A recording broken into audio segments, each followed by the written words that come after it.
The cables tangled at my feet like a nest of indecision, the modem blinking steadily as I tightened the last connection. Another fix, another quiet victory.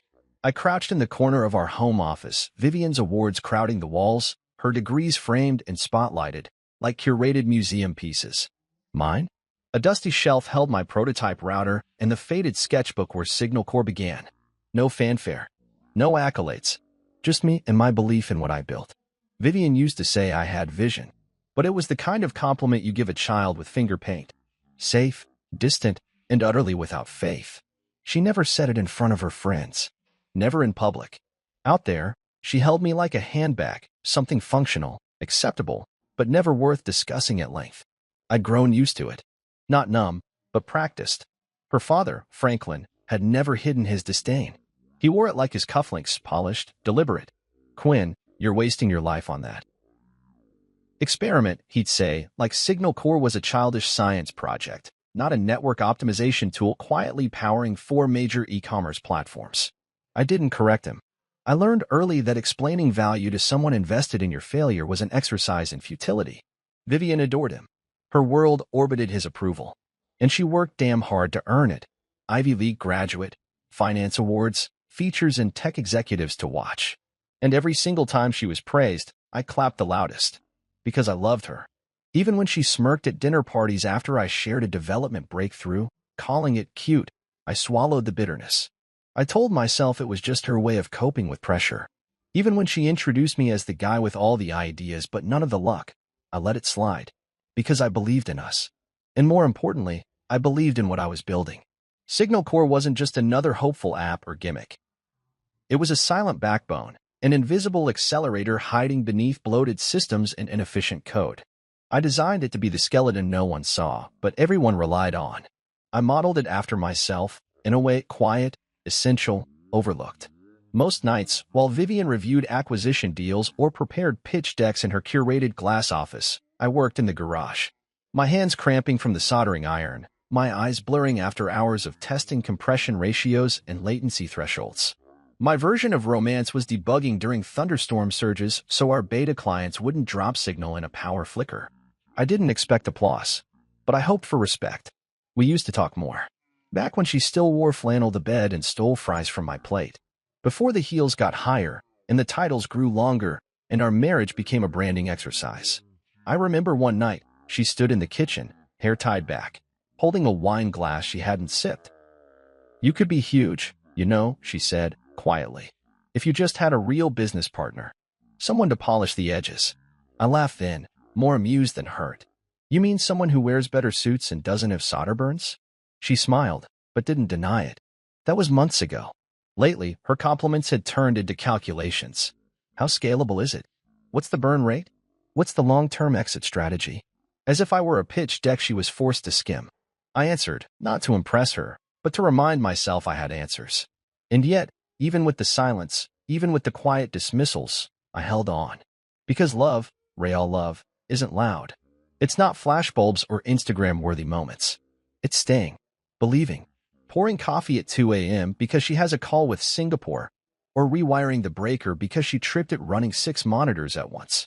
Still, I'd be lying if I said the cracks weren't spreading. One night, I overheard her on the phone. He's supportive, but not ambitious. You know? Like, he's fine being average. I think he likes being invisible.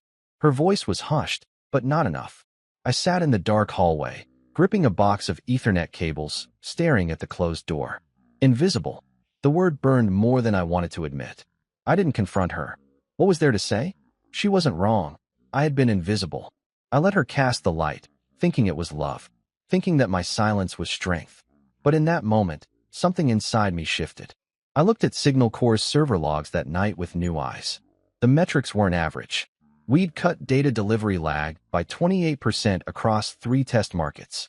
Our tech had survived 4 DDoS attacks without a single drop. One of our anonymized modules had been quietly integrated into a health records platform used by 2 major hospital networks. And nobody knew. Because I hadn't told them. Because I played small. Because I let their spotlight blind me into thinking my shadows meant nothing. Not anymore. That night, I stayed up until dawn mapping out a new structure. Shell companies. Licensing strategies. A stealth network of clients. I started using a pseudonym, Locke, for all new partnerships.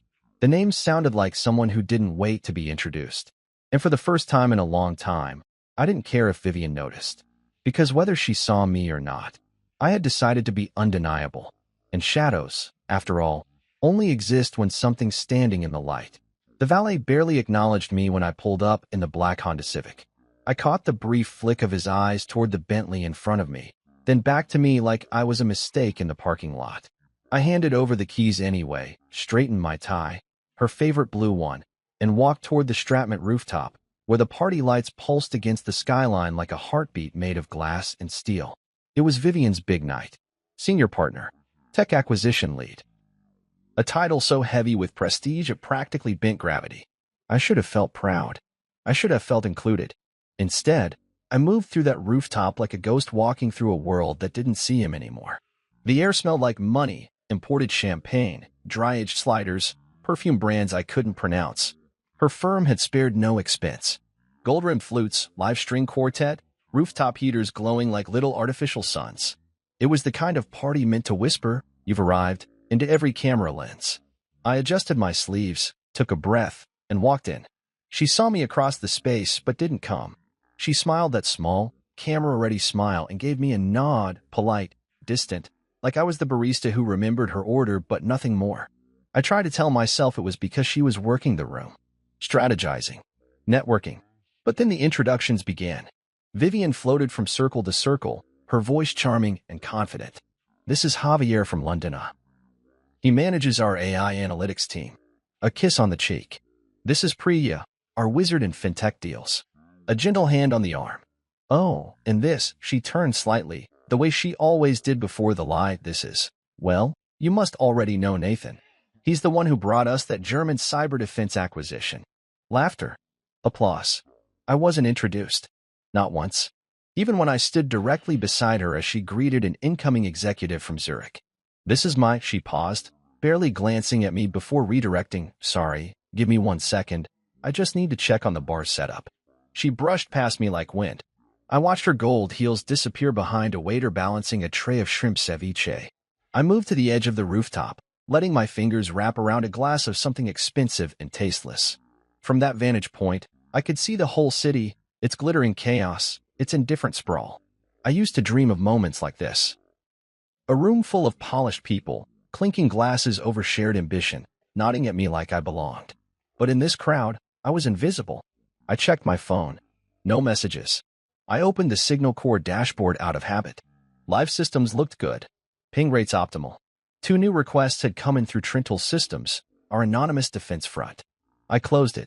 I wasn't here to work tonight. I was here to support my wife. When she finally returned to my side, it wasn't to acknowledge me. It was to refill her drink. She leaned in and whispered, "You should smile more. People are noticing." I blinked. "Noticing what?" "That you're sulking," she said, already turning. "This is a celebration. Don't ruin it." I smiled. I smiled like I had rehearsed it in a mirror 100 times. I nodded and sipped my drink. I watched the way she laughed with Franklin, her father, who stood by the corner fireplace like he owned the sky itself. He spotted me and raised his glass, barely. A gesture so small it might have been accidental. I didn't return it. Then came the toast. It started with clinking glasses. A soft chime spreading through the rooftop as servers passed around fresh champagne. I saw her step onto the small riser they'd set up near the ivy-covered wall, her golden dress catching the light. She looked radiant, powerful, unstoppable. She cleared her throat. "Thank you all for coming tonight. This moment means everything to me. I've dreamed of leading a division like this since my early days in finance, and to stand here tonight as Stratmont Capital's newest senior partner and tech acquisition lead, it's overwhelming." Polite applause. Smiles. Camera flashes. "I want to thank my team," she continued. I scanning the crowd like she was painting it with validation. "Javier, Priya, Nathan, you are the heart of this machine. My father, Franklin, you've always believed in me." Another pause. And finally, she turned toward me. "I want to thank my biggest challenge, my husband, Quinn." Heads turned. "You've shown me exactly what not to do in business." Laughter. Actual laughter. It started in pockets, then rippled outward, slow and cruel. She didn't flinch. which is why I'm thrilled to announce she held her glass higher that Stratman Capital is acquiring Signal Corp and folding it into our firm under a new leadership structure. My breath stopped. I froze in place, not because of the words, but because of the timing. With real leadership at the helm, she added. More laughter. Even louder this time. Franklin smirked, nodding like he'd just closed the deal of the year. My mouth went dry. My hands felt disconnected from my arms. I didn't say a word. I didn't storm out. I didn't throw the glass or shout or demand the microphone. I just looked at her, really looked at her, and saw the truth. She had rehearsed this. Maybe for days. Maybe with Franklin's help. Maybe this whole party was never about her promotion. It was about my erasure. I set my glass down on the edge of the table. It wobbled for a second but didn't fall. Then I smiled. The same kind of smile I used to give her when we were poor and hopeful, when we dreamed of changing the world together. But this smile had weight. Purpose. I turned and walked off the rooftop. No one followed me. No one called my name. I was just a silhouette slipping between bodies and balloons, laughter still ringing in my ears like gunshots in an empty room. By the time I reached the parking lot, the valet had already brought my car around, probably hoping for a tip. I handed him $5 without looking up, climbed into the Civic, and pulled away from the tower of glass where she stood on a fake stage in front of borrowed power. Let her toast. Let them laugh. I had code to write, a system to protect, and a name no one saw coming. The sound of laughter stuck to me like wet paint. I could still hear it as I drove home, each mocking chuckle an echo in my head, bouncing off everything I thought we'd built. The lights of the city blurred through the windshield, but I wasn't crying. I wasn't even angry yet. I was empty, like someone had pulled the plug and let everything drain out of me all at once. Vivian's voice played on loop. My biggest challenge, my husband, Quinn. You've shown me exactly what not to do in business. And then, like a dagger twisted for sport, which is why I'm thrilled to announce we're acquiring Signal Corp and folding it into our firm, with real leadership at the helm. I had been publicly executed without a bullet. Just a smile. Just a toast. I parked 2 blocks from our house. I don't know why. Maybe I didn't want to wake the neighbors with the sound of the garage door. Maybe I just needed to feel the cold bite of night air in my lungs. I walked slowly, every step syncing with the memory of someone's laughter. I think it was Franklin's. That short, satisfied huff of amusement he used to give when I dared to share ideas at dinner. He never believed in me. And now, he'd helped orchestrate my fall. I unlocked the front door as quietly as I could. The house was dark, which meant she wasn't home yet. She'd still be basking in applause, sipping champagne, probably telling some hedge fund manager how gracious I'd been about the acquisition. I stepped into the kitchen and stood in the silence, the hum of the fridge the only sound, low and even, like a lifeline. I didn't flip the light on. I didn't need to see the pictures on the wall or the neatly stacked awards on the shelf to remember what this place had become. Hers. I sat at the kitchen table, pulled my laptop from my bag, and opened Signal Corp's dashboard. Everything was green. Stable. Active. Productive. Our clients, real clients, were still using our core systems. If they'd felt even a tremor in performance, we would have heard about it in minutes. But they didn't. Because nothing had failed, except the illusion that I was small. Vivian thought Signal Corp was weak because I never paraded our wins. I kept our biggest contracts private, behind layers of NDAs and protective shells. What she never knew, what no one in her smug circle of asset managers and acquisition vultures knew, was that Signal Corp had been restructured under a different parent name. Trintel Systems. That little experiment she thought she could fold into her firm? It didn't belong to me anymore. Not on paper. I'd sold controlling interest to a silent board composed of 3 longtime friends, tech veterans, and angel investors who believed in what we were building. I kept my position as founder and chief architect, but the shares were split. The real value was hidden where no acquisition team would think to look. She didn't know that one of our modules had just gone live within Stratman's infrastructure 6 weeks ago, under a license agreement brokered by Trintel, not Signal Corp. She didn't know that her firm had already signed a 5-year license for our security framework, which meant any attempt to absorb us would violate contract law and trigger default penalties her firm wasn't prepared for. She didn't know, because she never asked. But tonight changed things. She hadn't just embarrassed me. She declared war. I sat there, bathed in the soft blue light of the laptop screen, and started writing. Not code. Not emails. A plan. A map. A step-by-step breakdown of exactly how to respond without ever raising my voice. First, a press release. Not a direct rebuttal, no. That would look emotional, reactive. No, this would be a quiet unveiling of Trintel Systems' new partnership with the Department of Defense. Just a small blurb on tech sites tomorrow morning, noting that we've been awarded a development contract for encrypted civilian military communications infrastructure. Enough to catch attention. Enough to make Stratman's legal team freeze. Then, a timed update to our investor dashboard, reflecting our most recent valuation, $180 million. Audited, verified, and recorded. Far beyond what Vivian or Franklin had ever imagined. I kept it quiet on purpose. Let the world think we were struggling. That way, they wouldn't see the pivot coming. I drafted a second document, an internal letter to Trintel's board suggesting we send a formal cease and desist notice to Stratman Capital if they referenced any integration of Signal Core without formal negotiation. I didn't hit send. Not yet. I just wanted to know it was ready. By the time I heard the front door open, the plan was already outlined. My coffee had gone cold, and the first hints of dawn were threatening the edges of the windows. Vivian came in humming, the click of her heels sharp against the wood floors. I didn't turn. I didn't need to see her face. "Oh," she said casually when she saw me. "You're up." I didn't respond.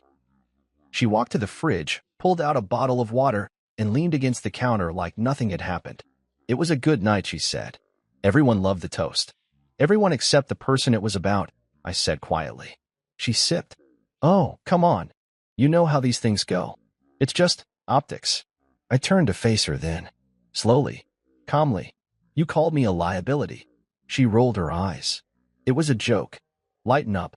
You announced the acquisition of a company you don't own." "I will own it," she said, setting the bottle down, her tone clipped now.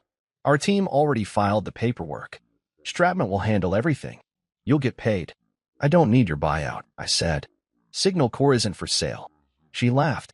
Actually laughed. "Quinn, you're adorable. You don't have a say anymore. You signed the IP over to the company, right? And if you didn't, well, your name's still on everything. It'll come back to you in court. We've got a legal team that wins for sport." I smiled. Not because I was happy. Because this was the moment I realized she truly didn't know. "I don't own the IP anymore," I said. "It's under Trintel Systems." She blinked. "Signal Core is a shell now.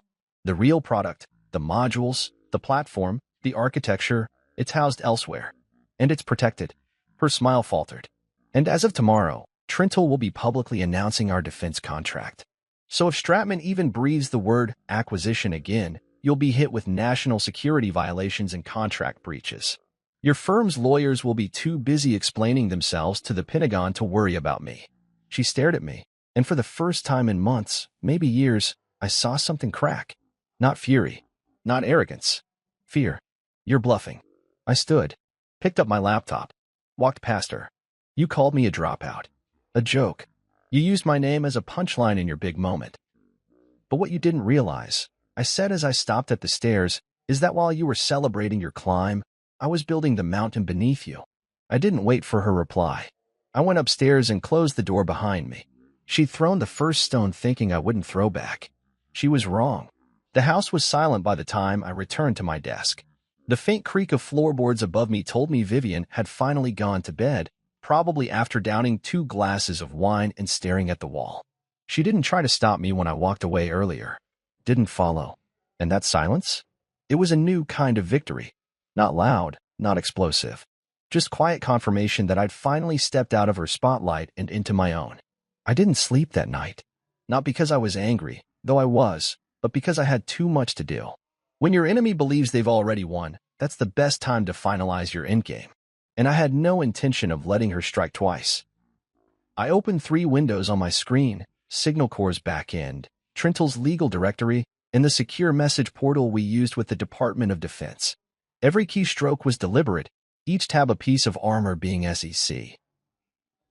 Vivian thought she had pulled off a corporate coup, that by announcing the acquisition of Signal Core during her toast, she'd created a momentum that couldn't be reversed. But what she didn't know, what no one in that perfectly lit rooftop crowd knew, was that Signal Core was no longer the core. It was a skin, a decoy, a name built to be underestimated. The real operations had shifted months ago into a restructured and renamed entity, Trintel Systems. Back when I realized that she was more interested in folding me into her corporate ascent than building with me, I started taking steps to protect what mattered. I'd brought in two of my most trusted contacts, David Ling, a cybersecurity savant who'd once ran encryption for a major telecommunications firm, and Kira Maddox, an IP attorney whose last 3 cases ended in corporate settlements totaling over $70 million. We met under the guise of a garage startup refresh. What we actually did was engineer an invisible migration. Bit by bit, every part of Signal Core, its code, its assets, its infrastructure, was relocated and secured under Trintel. The licenses? Renegotiated. The server locations? Obscured. Ownership? Reassigned to a trust managed by Kira's firm. And Vivian had no clue. I logged into Trintel's client portal and reviewed the recent activity. The Department of Defense had finalized their onboarding checklist. Encryption testing was scheduled for Friday. A second module for remote infrastructure reinforcement was flagged as high priority by another client, a Fortune 100 energy firm that had quietly contracted us through a third-party vendor. Trintel's reach was growing, and the most powerful part? It looked like a whisper on paper. Just another supplier in a sea of invisible architects. I opened the embargoed press release, the one I'd prepared weeks ago in case Vivian, or someone like her, tried to make a move. The headline read, Trintel Systems secures defense contract for civilian encryption infrastructure, cites breakthrough in low-latency security transmission. Beneath that, the draft contained a brief but potent paragraph. The company, co-founded by technologist Quinn Locke, has maintained a low-profile presence while pioneering encryption frameworks currently deployed across finance, healthcare, and defense. No boasting, just facts. Enough to make Stratman Capital pause. Enough to make any firm that considered an acquisition think twice. I scheduled the release for 10:05 a.m. Eastern. Not too early. Just enough time for Stratman's team to begin their morning with coffee and a heart attack. After locking the release, I turned to the acquisition terms. Not the ones Vivian smugly slid across the table in that rooftop joke of a deal. No, these were real terms. Drafted by me. Only this time, they weren't for Signal Core. They were for Stratman's cybersecurity assets. Through a shell company, I had quietly bought up several key patents their division had failed to renew on time, oversights from a team too busy with champagne to notice what was slipping through their fingers. Those patents? Now held by Trintel. That gave us legal leverage to pursue acquisition of the entire portfolio if we wanted. And I wanted. I sent a message to Kira. All systems prepped? We're ready. She replied in under a minute. They'll panic. Don't blink. I didn't plan to. By 4:30 a.m., I was running simulations through our internal load test. I watched as virtual users pushed every corner of the infrastructure, looking for cracks. None appeared. The systems held. Resilient. Secure. More than I could say for the house I lived in, where the woman upstairs had planned my professional funeral behind a clink of glass and polite applause. The bitterness tried to creep in, but I wouldn't let it. Not now. Not after everything. I didn't need revenge. I needed precision.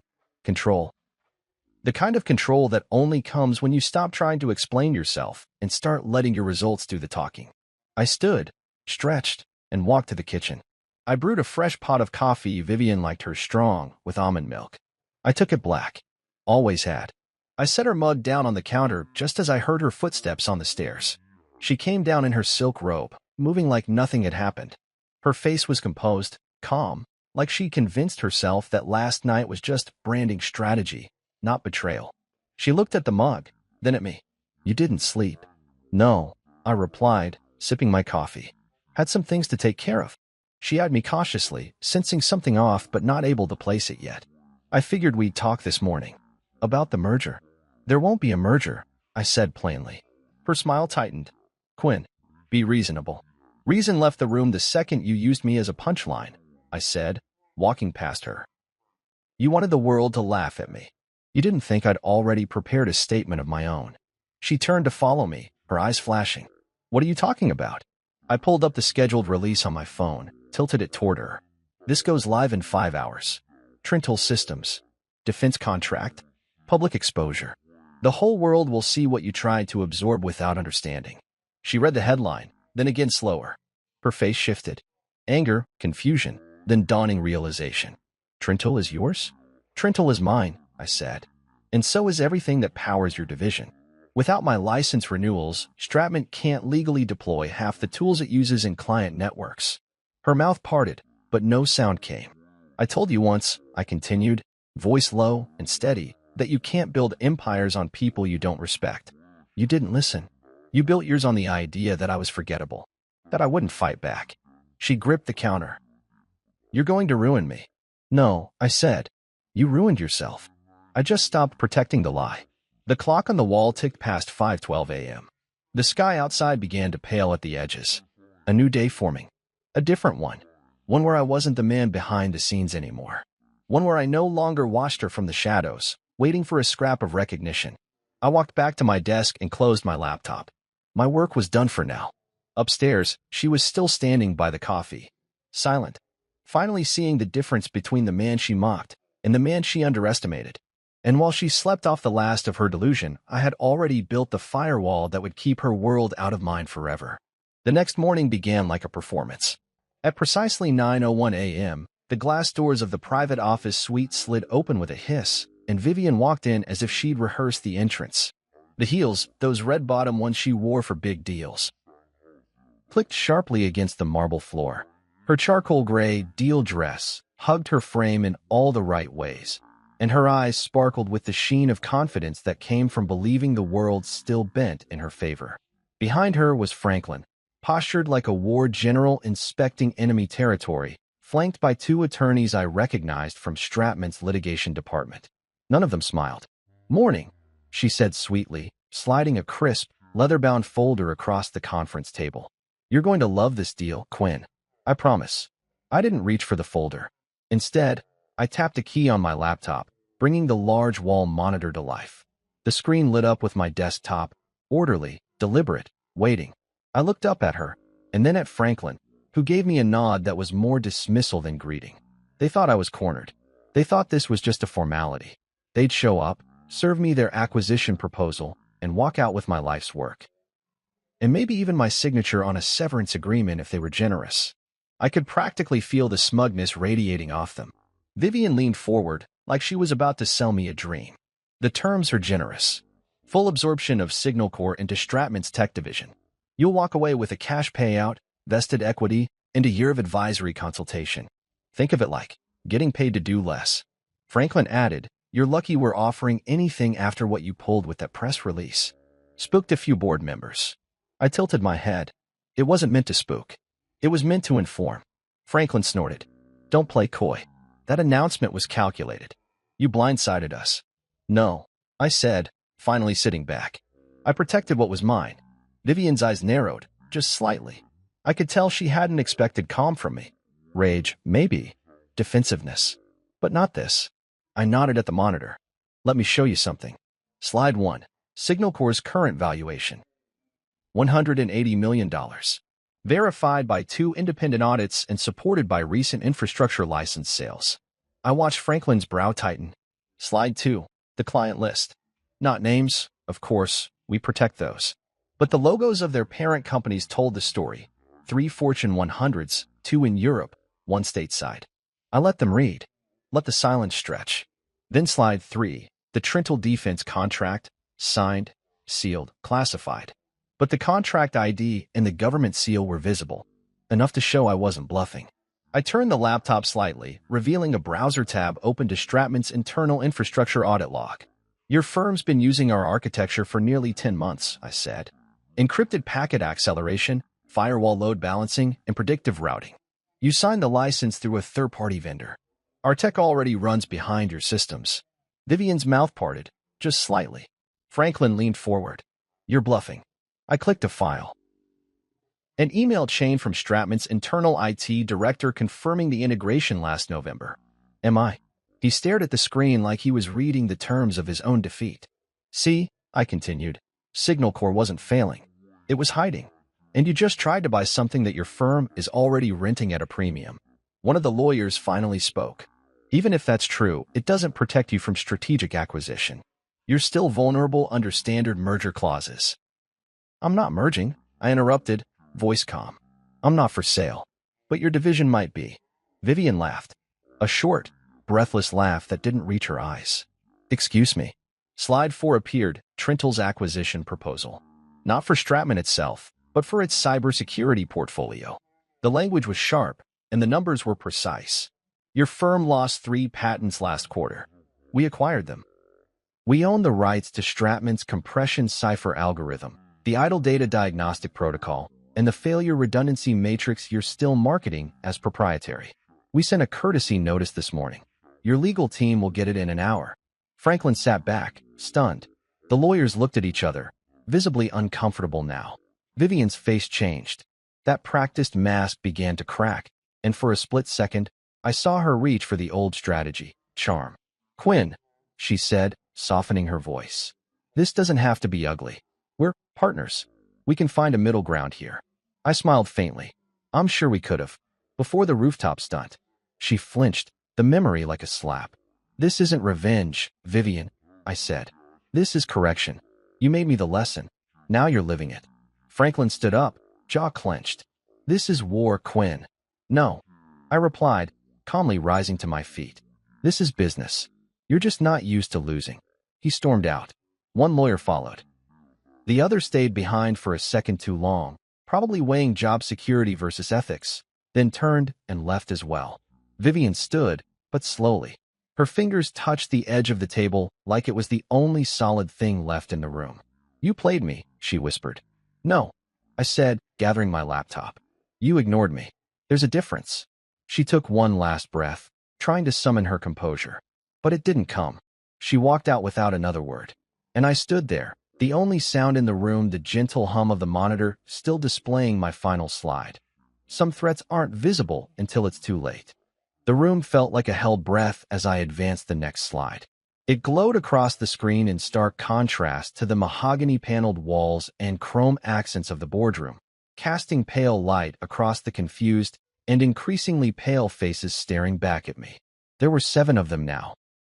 Vivian, Franklin, the 2 lawyers, and 3 of Stratman's top-level executives who had arrived 15 minutes late and expected a smooth negotiation, not a coup. Slide 1 had already shattered the room's illusion. Signal Corp's valuation was far beyond what they had assumed. Slide 2 had chipped away at their composure with proof of our high-level client base. Slide 3 had introduced the contract with the Department of Defense. Now, Slide 4 would bury them under the weight of what they never thought to question. I clicked again. The screen displayed a countdown timer, 47 minutes and 18 seconds. That's the time left until a scheduled press release goes live across national tech and business media outlets, I said, my voice level. It outlines Trintle Systems' acquisition of 3 patents previously owned and now expired by Stratman Capital. It also highlights our recent federal defense contract, an award that required a thorough security clearance and a federal-level due diligence process your team didn't even know was happening. Silence. Then the scraping of a chair leg as Franklin stood up slightly, only to sit right back down as if realizing he no longer had the right leverage to leave without appearing weak. I continued, slowly, methodically. You came here expecting me to surrender, to hand over a company you assumed was on the brink, a company you believed you could swallow whole with a polished press release and a few term sheets. But you never paused to ask what Signal Corp had become. I looked directly at Vivian. Her expression was unreadable now, not cold, not confident, just calculating. I knew that look. I'd seen it in her eyes when she pitched to investors, when she prepared cross-examinations during her consulting work. It was the face of someone trying to regroup after stepping on a landmine. Vivian, I told you once, I said, tone quieter now, just above a whisper, that what you underestimate will eventually outgrow you. I gave you chances, years' worth. I supported you, built systems while you built speeches. And when you thought you were the sun, you asked me to be a star that only shone when you needed light. But I was building something in the dark, something you didn't even think to look for. Slide 5 illuminated the wall. It showed a simple graph, one line representing Stratman's current projected cybersecurity revenue curve, the other, Trintle's, based on existing contracts and upcoming deals. The lines intersected in 7 months. Then Trintle's line soared past. Verified data. Conservative projections. One of the executives, a tall woman with silver earrings and a sharper mind than the others, finally spoke. These numbers are real? I nodded. Verified by Renshaw and Banks. I'll provide the audit trail. We don't inflate. She turned to Vivian, then back to me. Why are you here, then? Why show us this? Why not let us fall blind? Because I don't want Stratman to fall, I said honestly. I want it to evolve. But not with the people who thought they could steal from me and mock me in public while doing it. Franklin leaned forward now, and I could tell he was still trying to re-establish dominance, still clinging to the belief that men like him didn't lose in rooms like this. Let's talk turkey, Quinn. Everything has a price. I raised an eyebrow. You mean like how my reputation had a price at your daughter's promotion party? Vivian flinched. No, I said flatly. This isn't about price. This is about positioning. I walked around the table slowly, not with arrogance, but with the deliberate calm of someone who already knew the outcome. I placed a folder in front of each person, 7 copies of an internal proposal drafted by my team and reviewed by Kira. The folder title read, Proposed Strategic Realignment of Stratman's Cybersecurity Assets, Trintel Systems Partnership Agreement. Not a buyout, not a merger, a partnership, with Trintel holding 51% control of the cybersecurity division. I watched the expressions change as each person scanned the front page. The lawyer on Vivian's left blanched. The silver earring executive blinked, her jaw tightening in thought. Franklin scoffed under his breath.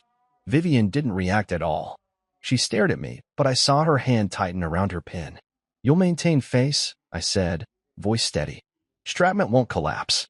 This deal keeps the lights on. You'll spin it as a strategic pivot. Trintel brings in the innovation. Stratman brings in the resources. Your shareholders won't panic. And if we say no? Franklin asked, his voice hollow with the exhaustion of someone who knew he had already lost. I clicked the final slide. It wasn't numbers. It was a curated list of emails. Excerpts from internal correspondence where Vivian and Franklin joked about my intelligence, where they referred to Signal Corps as Quinn's hobby, and laughed about me being too naive to know I was being used. I hadn't hacked anything. These were forwarded to me by someone inside Stratman, someone who'd seen enough. I don't want to release these, I said, but I will. And once they're out, this board won't be deciding anything because you'll all be too busy dealing with a PR meltdown that paints Stratman as a firm that mocks founders while profiting from their innovations. The room stilled. Vivian spoke now. Softly, carefully. You did all this behind my back. I met her gaze without flinching. You did everything in front of mine. She looked down, as if searching for something to say, some last-minute salvage play, but no lifeline arrived. No one jumped to her defense. Franklin sank back in his chair, and the silver earring executive leaned forward. Finally, I recommend we table this for internal review. But from where I'm sitting, the numbers don't lie. This deal isn't a loss. It's a parachute. Vivian opened her mouth, but no sound came. For the first time, she wasn't the loudest voice in the room. She wasn't even in control of her own board. I gathered my laptop, slid my own folder back into my case, and walked toward the door. Press release goes live in 22 minutes, I said without looking back. I'd have your PR team ready either way. Just before I stepped out, I heard the executive say, get legal on this now. If we can't beat him, we need to be on the right side of this. The doors closed behind me with a soft hiss. And just like that, the boardroom where they planned my funeral had become the venue of their quiet surrender. The sun was climbing higher by the time I returned to my own building. Not just a home office anymore, a proper headquarters. We'd signed the lease on the top floor of an old converted foundry, brick walls and steel beams still scarred with stories from a century ago. Now, it held the heartbeat of Trintel. What once began in my garage had grown into something no one could ignore, not even those who tried to erase me in a single night. As I stepped through the door, Kira was already there, seated in the war room with her tablet lit up and notes flying across the screen. She didn't greet me with a smile she never did during moments like. Because their options are partner with the company that's already eating their infrastructure or face breach of contract lawsuits, patent disputes, and federal inquiries they can't afford. She glanced at me. They'll spin this as a smart alliance. But we both know what it really is. A rescue. No, she said, setting the tablet down. It's a hostile takeover disguised as mercy. I nodded slowly. That felt more accurate. 30 minutes later, we were joined by David, our systems architect, and June, our head of operations. Each of them knew what was at stake. Vivian and Stratman thought the press release was the final twist in this drama. But it wasn't the end. It was the doorway into the real power shift, one they hadn't even seen coming. Kira passed around folders, digital and physical. We move now. This is the acquisition package for Stratman's cybersecurity portfolio. After last quarter's negligence, their patent lapse cost them major credibility. We've already secured 3 of the crown jewels: Pulse Protect, PhantomNet, and Echo Trace. David tapped his pen. With those alone, we can replicate 80% of their in-house protection suite. But if we pull the trigger on the rest of the division... June finished the thought. We control the market narrative. And that's what this was about now, narrative. Because in business, power isn't just built on contracts and systems. It's built on story. And up until now, Stratman's story was that they were the aggressive, elite firm absorbing startups and stamping their logos over the brilliance of others. They were the ones who picked winners and erased origins. Vivian had spent her career making sure the spotlight only ever fell on her. But now, her story would change. She wouldn't be the woman who ascended. She'd be the woman who underestimated a man too quiet to clap back until it was too late. We finalized the offer packet. It was structured as a leveraged asset swap, disguised under a licensing extension deal. Clean, surgical, no headlines needed. By the time the press would catch on, we'd own the skeleton of their cybersecurity arm, and Vivian would be giving interviews about strategic recalibration and lean innovation alignment to explain away the blood loss. By noon, we'd sent the paperwork. By 2 p.m., their reply came. It wasn't Franklin. It wasn't one of the board members. It was Vivian. Her email was brief. 3 sentences. Quinn, we acknowledge receipt of Trentle's proposal. The board will accept the terms under the outline structure. There was no apology. No clever closing line. Just surrender. I stared at the screen for a moment. Not with satisfaction, but with something heavier. Not regret, but reflection. I remembered the first pitch deck Vivian ever helped me edit. We were still living in a shoebox apartment with cardboard for a coffee table. She had used highlighters on the margins, circled my clunky phrasing, added stars beside lines she liked. You've got something here, she had said back then. You just need someone who knows how to package it. But somewhere along the way, she stopped packaging me and started preparing to replace me. I forwarded the confirmation to Kira. She replied within 5 minutes with a signed digital receipt and a line that made me smile, even if only for a moment. Welcome to your empire. The following morning, Trentle Systems quietly acquired Stratman Capital's cybersecurity division through an asset-based integration agreement that bypassed headlines and lawsuits. By the time the ink dried, their tech stack had been rebranded under our modular framework, and our licensing tags were embedded in over 60% of their proprietary systems. Vivian called me later that afternoon. I considered not answering, but I did. Congratulations, she said. You got what you wanted. I let the silence hang before responding. What I wanted was respect. And if you just waited? No, I cut in. You don't get to rewrite it now. You toasted me like a cautionary tale. In front of your colleagues. Your friends. My name was your punchline. I miscalculated, she admitted, her voice stripped of its usual lacquer. No, I said again. You revealed who you really were. That wasn't miscalculation. That was clarity. She didn't reply right away. I could hear her breathing through the line, like she wanted to scream but couldn't afford to. I didn't think you had this in you, she said finally, quietly. That's the problem, I said. You never did. I ended the call. Not because I hated her, but because I no longer needed her to understand me. The following week, Trentle's silent partnerships began surfacing through a cascade of favorable press leaks. Major outlets picked up the story. Startup secures defense and corporate wins while rival fumbles patents. Quiet tech powerhouse reshapes security sector. There were no quotes from me. Just data, quietly doing what I'd always done, letting the work speak louder than the noise. At a private industry event, I ran into one of Stratman's junior partners. He clapped me on the shoulder, smiling like we were old friends. She never saw it coming, he said with a chuckle. Honestly, Quinn, we all thought you were just her +1. I nodded. So did she. The man laughed, raised his drink, and wandered off. I didn't follow. I just stood there, looking out over a sea of well-dressed executives, thinking about how close I'd come to fading into the background forever. But I didn't, because I stopped waiting to be seen. And instead, I built something they couldn't ignore. Vivian had the spotlight, but I had the stage. The first cracks showed the next day. Franklin appeared on a niche finance podcast, doing his best impersonation of a man unfazed by a storm. We've entered a transitional phase, he said, adjusting his cufflinks on camera. It's all part of the strategic evolution at Stratman Capital. Our partnership with Trintle Systems allows us to optimize our innovation landscape. He never mentioned me by name. Not once. That would have been an acknowledgement of defeat. Instead, he called it a realignment, like it was his idea all along. The host nodded politely, probably pretending to understand a word of it, while Twitter lit up with side-by-side charts showing the truth. Stratman's cybersecurity branch had been absorbed, not partnered. It was a dismantling masquerading as progress. And behind the scenes, their phones were on fire. By midday, Kira forwarded an email chain that had been anonymously leaked to us. Internal communications from Stratman's middle management, VPs and department leads is suddenly unsure of their job security, wondering how long they had before Trintle started cutting.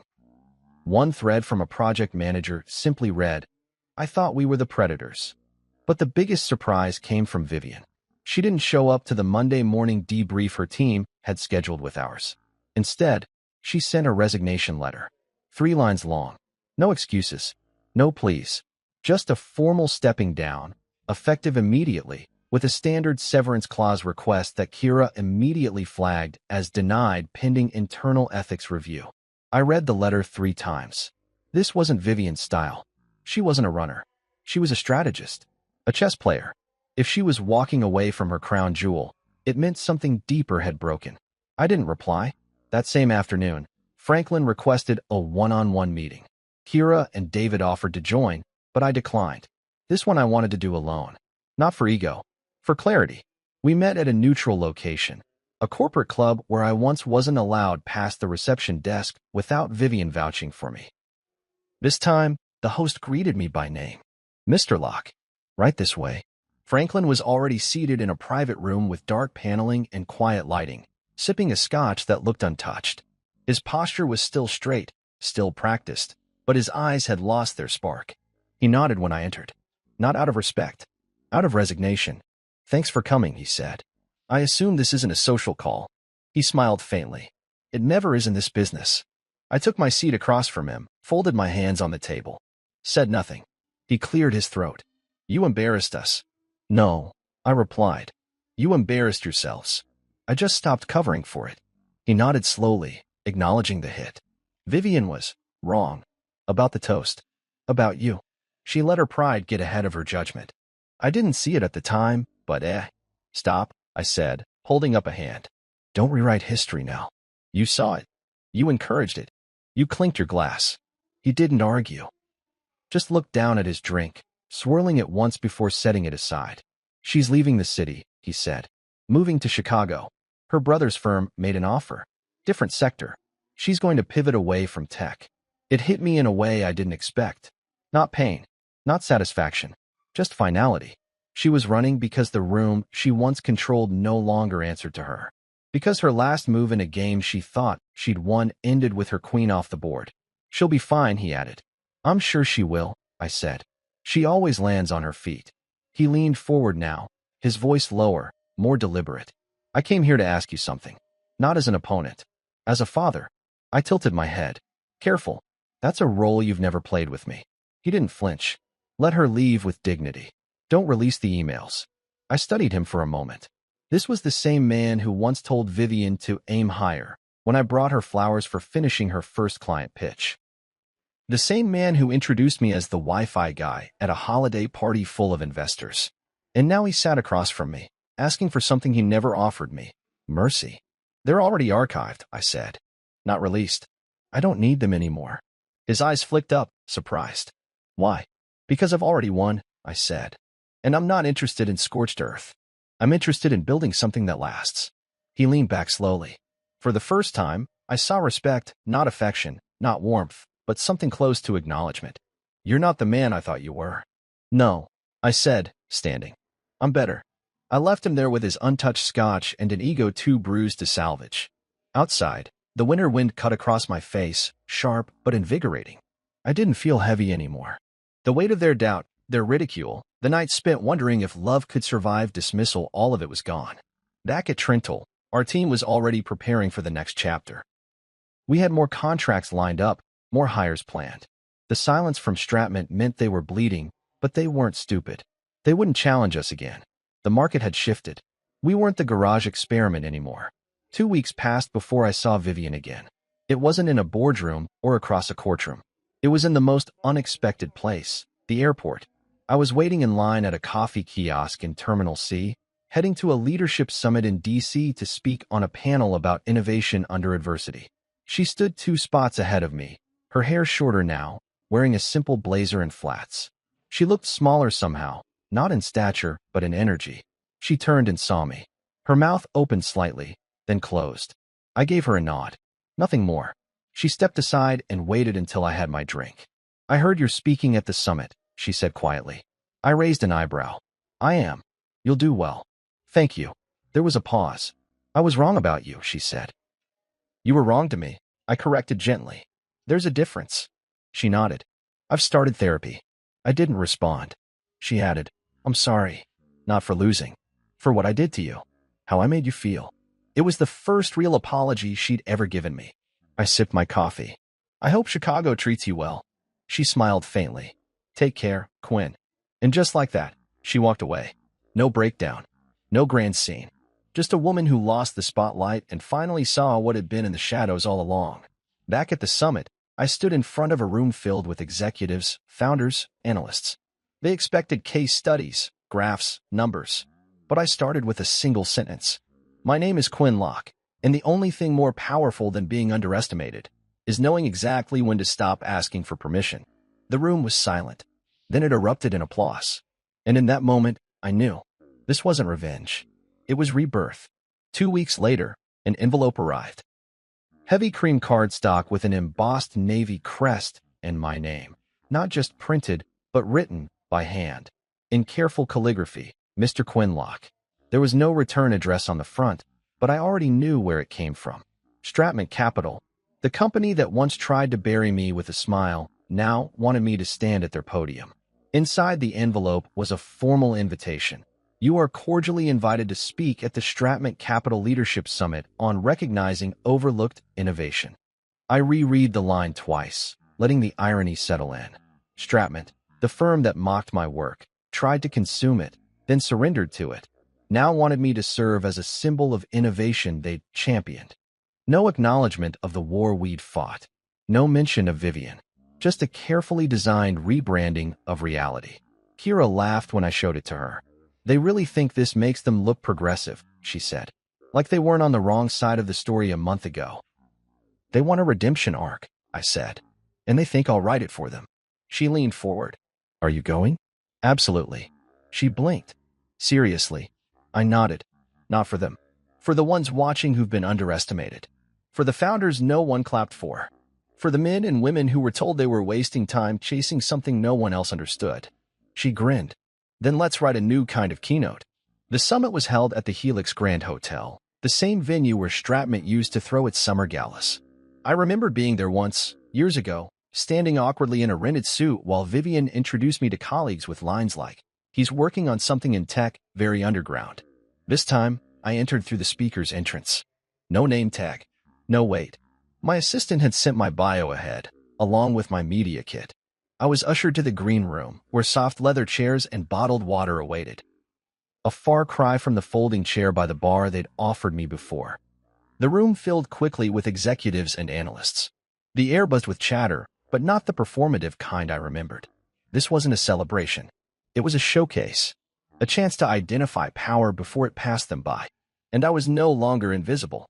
I caught sight of Vivian before I stepped on stage. She sat in the fifth row, center aisle, wearing a navy dress and no jewelry, her hair pulled back. No entourage. No notes. Just her and a quiet expression I couldn't read. She wasn't speaking today. That much I already knew. Her role in the company had been reduced to a consultant title with no direct reports. Franklin had retired last week, to focus on wellness, they said, but everyone knew he'd been nudged out. My name was announced. The applause wasn't thunderous. It was measured, curious. Like the audience was trying to decide what kind of man I would be once I stood under the lights. I stepped onto the stage, no notes in hand, no teleprompter. Just me. And every word I'd waited years to say. "Good morning," I began. "My name is Quinn Locke, and I used to be a silent partner in every room I entered. Not because I had nothing to say, but because I was surrounded by people who were too busy talking to listen. A few chuckles. Mostly stillness. For years, I built systems in the dark. I watched others get credit for the structure I designed. I watched opportunities pass because I didn't wear the right suit, didn't attend the right school, didn't stand next to the right last name. I was labeled a dropout, a placeholder, a man with more ideas than sense. I was locked in now, even Vivian's. But here's what I learned. Quiet doesn't mean weak. Silence doesn't mean consent. And being overlooked isn't the same as being wrong. I paced slowly across the stage. They called my company a hobby, an experiment, something to be folded into a larger, more serious brand. And when I refused to play along, they laughed. Publicly. Proudly. A few heads in the crowd turned toward Vivian. She didn't move. They thought that moment broke me. What they didn't know was that I had already built something stronger than any applause they could offer, a foundation they were already standing on. Now the tension was palpable. I wasn't shouting. I wasn't bitter. I was stating facts. And those facts held power. Signal Corps, and now Trental Systems, operates behind some of the largest infrastructures in the world. We're the backbone no one noticed until the building started to sway. And today, I'm here not to celebrate being noticed, but to remind you all of something vital. I paused, letting the words breathe. Innovation doesn't always look like a pitch deck or sound like a standing ovation. Sometimes it looks like failure. Sometimes it sounds like silence. But if you're building something real, something lasting, it won't need validation. It will validate itself. I stepped back to center stage. So to those watching, those who've ever been dismissed or talked over or underestimated, I want you to hear me clearly. You don't need a spotlight to matter. You don't need applause to be undeniable. You just need to keep building quietly, persistently, relentlessly. Because eventually, the world catches up. I didn't wait for applause. I left the stage just as calmly as I arrived, walking down the steps, past rows of still faces. It wasn't until I reached the end of the aisle that the clapping began, slow, hesitant, then building into something real. But I didn't turn back. Outside the ballroom, I stepped into the hallway, heart pounding in a way that wasn't anxiety but adrenaline. The kind of rush that comes not from proving people wrong, but from finally proving yourself right. Vivian followed a few moments later. She didn't speak immediately, just stood beside me, staring at the wall like it had something more interesting to say. That was powerful, she said. Wasn't meant to be, I replied. It was meant to be true. She nodded. I deserve that. I shrugged. You earned it. A pause hung between us. She turned to me, eyes softer than I remembered. You really built something, Quinn. No, I said. I became something. And for the first time, she didn't correct me. Later that night, back in my office, I watched the video of the speech being shared across social media. Thousands of views. Dozens of captions quoting lines I hadn't planned but spoke anyway. One stood out. It read, "He didn't raise his voice. He raised the standard." Vivian's firm had invited me to be a symbol. Instead, I became a mirror. And what they saw staring back was the man they tried to erase, still standing, still building, and no longer in anyone's shadow. It didn't happen overnight. It never does, no matter how loud the headlines or how sharp the fall of those who once laughed. True victory is quieter than people expect. It's not confetti or fireworks. It's steadiness. It's walking into rooms that once dismissed you and watching the people who built walls pretend they were doors all along. It's hearing your name spoken with a new weight and knowing you didn't beg for it. You earned it. 1 year after the summit, Trental Systems went public. The IPO exceeded expectations by every metric that mattered. Triple valuation. Oversubscribed in under 4 hours. Wall Street Journal called us the ghost architect of cybersecurity, a headline that would have embarrassed me 5 years ago, but now felt accurate in the most poetic sense. We had never chased hype. We built beneath it. Beneath the noise, beneath the arrogance, beneath the Vivian Hawks of the world who thought quiet meant irrelevant. I didn't make a speech on IPO day. I didn't ring the bell. I let June handle that, our COO, whose fingerprints were all over the operational miracle we'd become.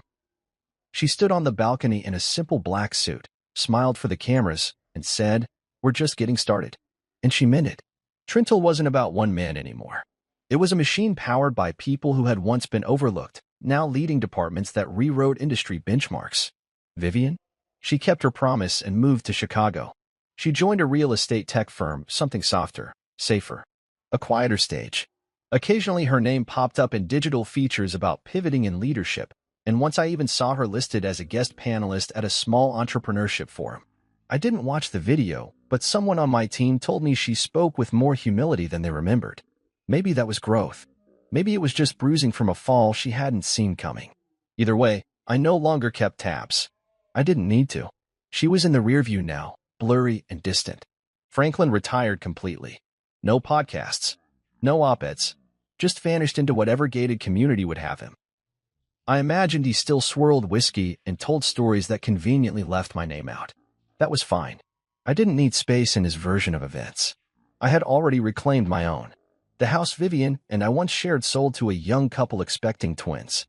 I left behind a few things: the desk where Signal Core began, the vintage router I soldered by hand, the coffee mug with the faded print that read code like nobody's watching. Artifacts of a man who had been willing to be unseen for too long.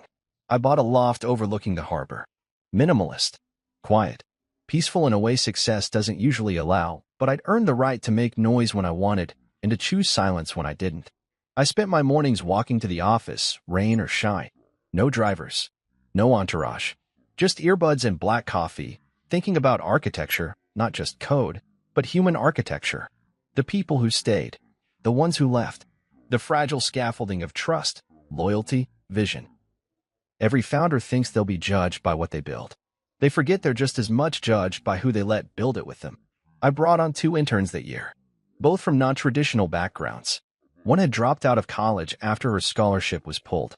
The other used to work construction by day and learned Python by night on borrowed Wi-Fi. I gave them full-time contracts before the year was out, because talent isn't always loud. Sometimes it waits. Sometimes it whispers.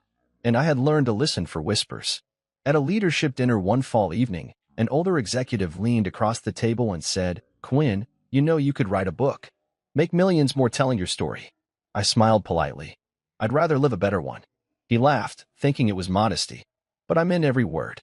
See, the victory wasn't the money. It wasn't even the recognition. It was the peace. The kind that sits on your shoulders like sunlight after years of rain. The kind that no headline, no IPO, no applause can deliver. It's when your worth no longer requires explanation. When your story is no longer edited by other people's insecurities. I got a letter around Christmas. Handwritten. The return address said Chicago. It was from Vivian. No envelope perfume. No signature flourish. Just plain paper and ink. "Quinn, I won't take up much space. I just wanted you to know that I finally understand what you were building. Not just the code, but the way you held yourself. The patience. The vision. You were never invisible. I just didn't know how to see.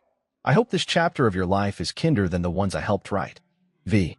I folded the letter and placed it in a drawer I rarely opened. I didn't need the closure, but I appreciated the honesty.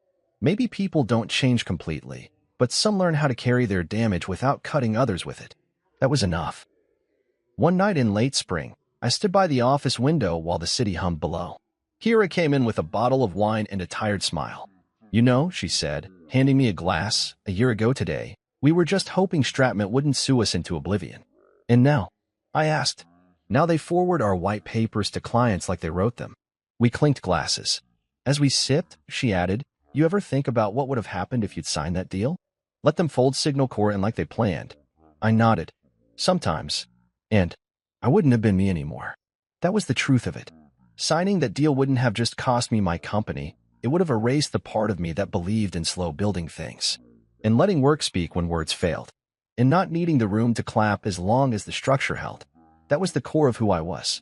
And I'd rather be the quiet man behind a fortress than the loud one standing on a stage built by someone else. Eventually the lights dimmed, the guests left, the cameras moved on to the next founder to watch. But Trentle stayed. Signal Core stayed. I stayed. And every time I heard someone refer to me as just a dropout or Vivian Hawksex, I smiled. Because I knew something they didn't. They were still using my systems. Still logging into networks I built.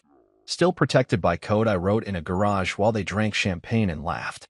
And that was enough. I didn't just win. I became undeniable.